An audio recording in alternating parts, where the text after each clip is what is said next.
Bonjour et bienvenue dans cette capsule dédiée aux usages numériques dans les nouveaux programmes de langue vivante de collège et de lycée. Les nouveaux programmes réaffirment explicitement les enjeux du numérique à la fois dans les usages côté enseignant et dans les usages côté élève.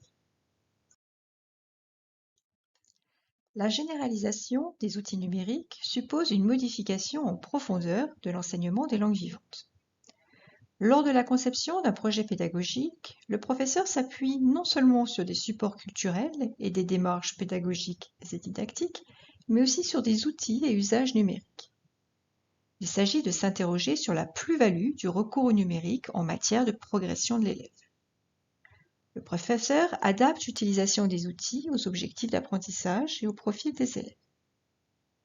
Le numérique vient soutenir les apprentissages à tout moment de la séance. Par exemple, lors de l'étape de réactivation des connaissances en début de séance, lors des activités de réception orale et écrite, ou bien encore lors des phases de mémorisation ou de production. L'intelligence artificielle multiplie les possibilités pour enseigner et apprendre les langues étrangères avec confiance, recul et ambition. Par exemple, dans les domaines suivants, l'IA pourrait permettre, entre autres, la création de contenu. Pour les phases de réactivation des connaissances, l'IA permet de créer des exercices et quiz parfaitement adaptés au niveau linguistique des élèves, facilitant ainsi leur engagement et leur progrès. La production orale ou écrite.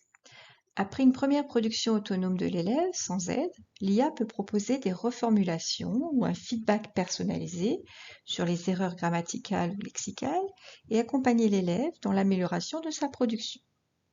L'IA joue ainsi un rôle d'étayage, en aidant l'élève à atteindre un niveau de compétence qu'il n'aurait pu atteindre seul. L'interaction avec des agents conversationnels. Il est par exemple possible d'engager l'élève comme véritable acteur social dans un dialogue virtuel avec des personnages fictifs ou réels, en classe ou en dehors de la classe. Il s'agit donc bien de mettre l'IA au service des objectifs et non l'inverse. Sous le guidage du professeur, l'élève est amené en cours de langue vivante à développer son esprit critique dans l'usage des outils mis à sa disposition.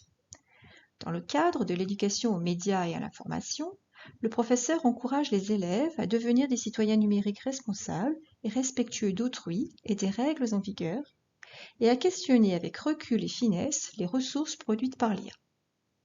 Par exemple, le recours à des outils de traduction peut laisser apparaître des biais culturels qu'il est utile d'apprendre à déceler. Un autre exemple, le questionnement des informations, authentiques ou générées artificiellement, et de leurs sources constitue un réflexe majeur à développer chez l'élève. Dans tous les cas, il est rappelé que les professeurs doivent veiller à ce que les outils numériques mobilisés en classe et hors la classe soient fiables et accessibles à tous les élèves pour ne pas renforcer les inégalités.